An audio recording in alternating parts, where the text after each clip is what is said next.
နေတဲ့နေရာတိုက်ခန်းဘေးနားဒီဂျာယောင်ယူရဲလေးပါတယ်ရောင်ဆန်းဂျာယောင်မာတန်ဒီနေရာရောက်တော့ခင်ဗျာနီးနာဆိုမဲ့ဒီနားဘာမှမရှိဘူးတင်တာအရင်တစ်ခေါက်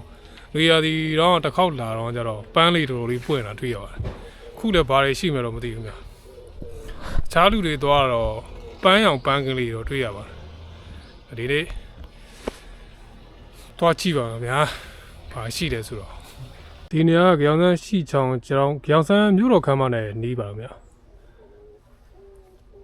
ဒီဘေးနားလေကားလေးတက်သွားမှာဆိုရှင်တော့တိတ်ဆိတ်ငြိမ်တတ်တဲ့တောင်ကုန်းပေါ်ကနေပန်းပေါင်းစုံမြင်ရမယ်ထင်ပါတော့ဗျာ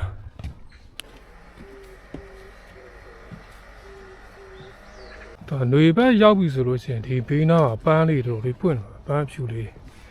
အခုတော့ဘာမှမရှိဘူးဗျာရှိမှာတော့ခွေးပါရှင်တဲ့ခွေးလေးနဲ့နှစ်ယောက်ရှိပါတယ်ပါဒါဆိုပါအသီးလေးလည်းမသိလာပါလေထူးခြားတော့ဒီမြက်ပင်စီလာလာလေးတွေ့ပါတယ်လာပါလေခင်ဗျာပန်းနူးရောပန်းငယ်ဒီလမ်းတော်လို့ရှိရင်ဒီမှာရှိမနေတူပါတယ်ဒီဘက်လမ်းလည်းတော်လို့ရပါတယ်ဆိုတော့ဒီကနေပတ်ပြီးတော့မှဒီလိုသွားပြီးတော့နောက်ကျမှထဲလည်းပြန်ပြီးဆင်းပါအောင်ဗျာရှင်းပါဆိုလဲတဲသီးတွေမြင်ရပါတယ်ဒီနောက်မှရိုက်ပြရမယ်ရိုက်ကောင်းမယ်တွေပါတယ်ဒီမှာထူးခြားတာဒီလိုမျိုးအပင်ရှည်ရှည်နဲ့ပင်မြင့်မြင့်ရှည်ဖြူတွေရှိတယ်ဖြောင်းဖက်နာကုန်နဲ့တူပါပဲဖြောင်းဖက်နာကုန်ပင်တွေရှိတဲ့နေရာပါဒီပင်နဲ့စုစည်းရှိနေတော့ဘာနဲ့တူလဲဆိုတော့ဝယုံပင်တွေအစုလိုက်ပြုံလိုက်ရှိနေလို့ပါဗျာပြောဆိုနေပန်းရောင်ပန်းငယ်မြင်နေရပါတယ်ဒီဝယုံတော့နေကြော်လာတဲ့နောက်မှာဒီလိုထိုင်ကုန်လေးရှိပါတယ်ထိုင်ကုန်လေးမှာထူးခြားတာပါဒီမှာတက်သုံးလေးတွေထည့်ထားတာပါဒီမှာဟိုင်းစုကီဒီလမ်းညွန်မြေပုံခင်ဗျာမနေ့ကညနေ6နာရီလောက်ထိဖွင့်နေတူပါတယ်ပန်းရောင်ပန်းကင်းလေးပါကျွန်တော်မိုးရွာတော့ကျွန်တော်လာနည်းနည်းလေးနှောက်ချသွားနေတူပါတယ်အောက်ကနေရပတ်တော့ပါမယ်ဒီပေါ်ကတော့ရရတယ်ပေါ်မှာဒီကြီးကြတော့ထိုင်နေတယ်ဒီဘက်မှာဆိုဒီပန်းတွေဒီတစ်ပင်တွေပါမယ်ဒီနေ့ဆူလိုက်ပြောင်းလိုက်တော့ငွေတော်လေးကြည့်လို့ကောင်းပါတယ်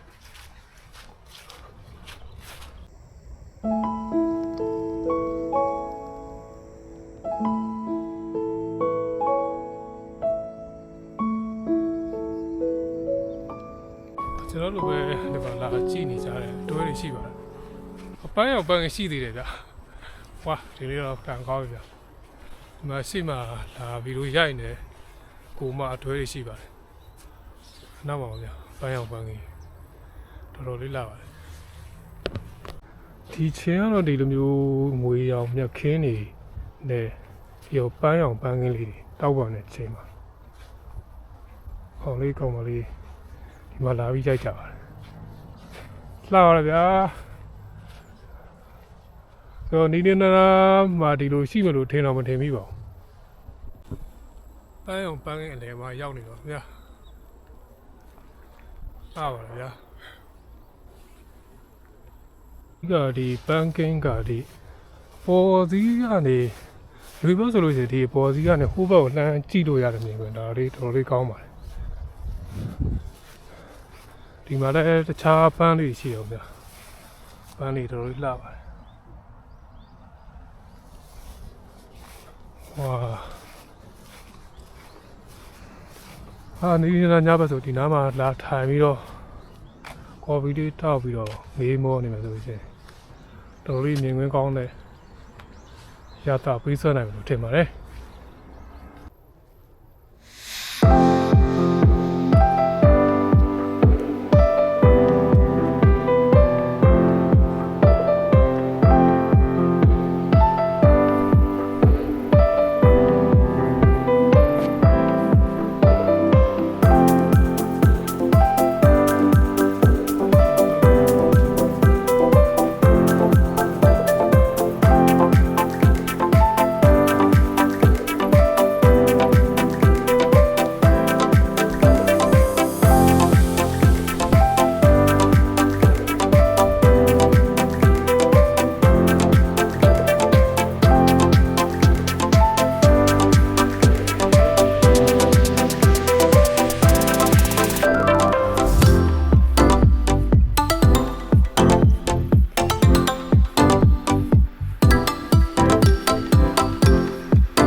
န်းရောင်ပန်းကင်းလေးရယ်ဒီမှာရွှေရောင်မြက်ခင်းလေးရယ်ပြီးတော့ဒီဘက်မှာနောက်ထပ်ဒီမြက်တစ်မျိုးလည်းရှိရအောင်ဗျာတော်တော်လေးလှပါတယ်ဒီပန်းကင်းလေးကင်းလို့တော့ပြောမှပုံပေါင်းနေပါတယ်အလားဆုံးတော့ဒီပန်းရောင်ပန်းကင်းတွေပေါ့ဗျာပန်းရောင်ပန်းကင်းတွေဟိုတပ်ပုံလာရတဲ့လူရှိပါတယ်ပန်းကင်းတွေတော်တော်လေးလှအောင်ဗျာ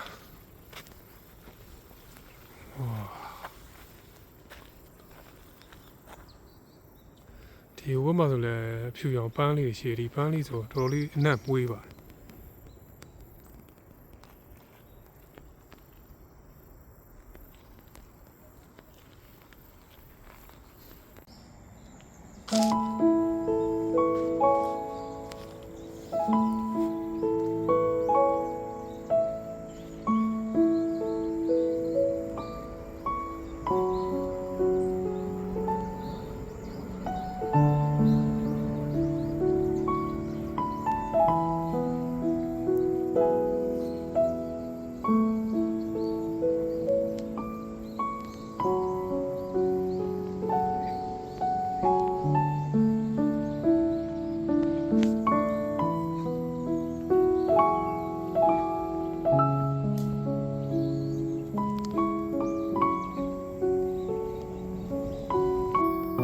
တော့ကျွန်တော်ရိုက်ခဲ့တာကဟိုဘက်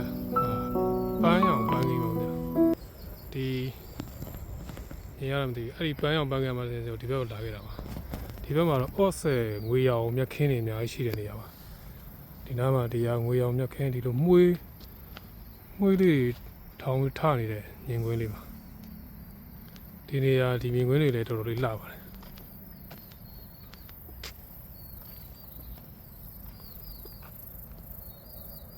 ဒီနေရာတော့အော့ဆယ်ငွေရောင်မြက်ခင်းနဲ့ရှိတဲ့နေရာပါဗျာဖွေးနေတဲ့ဒီငွေရောင်မြက်ခင်းတွေရတယ်ဒီပန်းချံမှာရှိနေတကယ်လှတယ်လို့